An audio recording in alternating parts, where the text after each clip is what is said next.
ഇതെല്ലാ കാലത്തുള്ള ടോപ്പിക്കാണ്. ഇപ്പോൾ മാത്രമല്ല എല്ലാ കാലത്തും ടോപ്പിക്കാണ്. ഊർവശി ചേച്ചിയുടെ ഓരോ സീനുകളൊക്കെ വെച്ച് കഴിഞ്ഞാൽ നമുക്ക് ഇങ്ങനെയൊക്കെ അഭിനയിക്കാൻ പറ്റുമെന്ന് തോന്നുന്നു. നന്നായിട്ടുണ്ട്.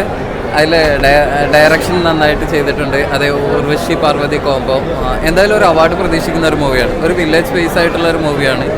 അതിലെ ആർട്ട് വർക്കൊക്കെ വളരെ ഭംഗിയായിട്ട് തീർത്തും നാച്ചുറലായിട്ട് ചെയ്തിട്ടുണ്ട്. ഓക്കെ, കോംബോ നന്നായിട്ടുണ്ട്. നന്നായിട്ട് ഇമോഷണൽ സീൻസ് നന്നായിട്ട് വർക്കൗട്ട് ആയിട്ടുണ്ട്. ഒരു ഫാമിലി ബേസ് ആയിട്ടുള്ള സബ്ജക്റ്റാണ്. ഒരു വില്ലേജ് ബേസ് ആയിട്ടുള്ള ഇമോഷണൽ സ്റ്റോറിയാണ്. നല്ല പടം എന്ന് പറയാൻ കാര്യം വെച്ച് കഴിഞ്ഞാൽ ഞാൻ ഈ പടം കാണുമെന്ന് പറയാനുള്ള മെയിൻ റീസൺ പാർവതിയാണ്.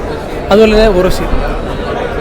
മലയാളത്തിൽ ഊർവശി ചേച്ചിയുടെ മുകളിൽ ഒരു നടിയുണ്ടോയെന്ന് വെച്ചാൽ ഇല്ലെന്ന് തന്നെ പറയാം.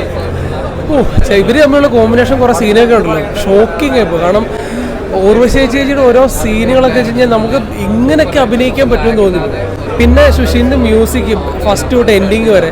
ഫസ്റ്റ് ഹാഫ് ഒക്കെ സൂപ്പർ വേണം. ഫസ്റ്റ് ഹാഫ് ഒരു ലാഗാണ് ഒരു, പക്ഷേ കാതലിൻ്റെ ഒക്കെ ഒരു ലാഗില്ല, കാതൽ ഫിലിം ആ ഒരു ലാഗ് എനിക്ക് തോന്നുന്നു. പക്ഷേ ഫാമിലീസ് മസ്റ്റ് വാച്ച് മൂവി എന്ന് തന്നെ പറയാൻ പറ്റിയ മൂവിയാണ്. ഉറപ്പായിട്ട് ഇഷ്ടപ്പെടും. കാരണം ഒരു ലൈഫുണ്ട് പടത്തിൽ. പിന്നെ ഡയറക്ഷൻ വൈസ് ആണെങ്കിലും ക്ലൈമാക്സ് ഒക്കെയാണ്, നല്ല ടെസ്റ്റൊക്കെ ഉണ്ട്. നല്ല പടം. ഒരുമിച്ചുള്ള ഒരു പടം പ്രേക്ഷകർ ഭയങ്കരമായിട്ട് എങ്ങനെയാണ് പാർവതി ഊർവശി മാഡം നാച്ചുറൽ ആക്ടേഴ്സാണ്, പാർവതി മാഡം മെത്തോഡിക്കാണ്. പക്ഷെ രണ്ടുപേരും ഗ്രേറ്റ് ആക്ടേഴ്സാണ്, മത്സരിച്ച് അഭിനയിച്ചിട്ടുണ്ട്. നല്ലൊരു പടമാണ്. ഒരുപാട് വർഷങ്ങൾക്ക് ശേഷം ഈ പടത്തിൽ സാധാരണ ഇപ്പോൾ ഇറങ്ങുന്ന പടങ്ങളൊന്നും രണ്ടാമത് കാണാൻ തോന്നുന്നില്ല. പക്ഷേ ഈ പടം എത്ര കണ്ടാലും മതിയാവില്ല. എല്ലാം കൊണ്ട് നല്ലൊരു ഫിലിമാണ്. ഇപ്പോഴത്തെ സമൂഹത്തിലുള്ള ഒരു ഭയങ്കരമായിട്ട് ചിന്തിക്കേണ്ട ഒരു ഇതെല്ലാ കാലത്തുള്ള ടോപ്പിക്കാണ്. ഇപ്പോൾ മാത്രമല്ല എല്ലാ കാലത്തും ടോപ്പിക്കാണ്.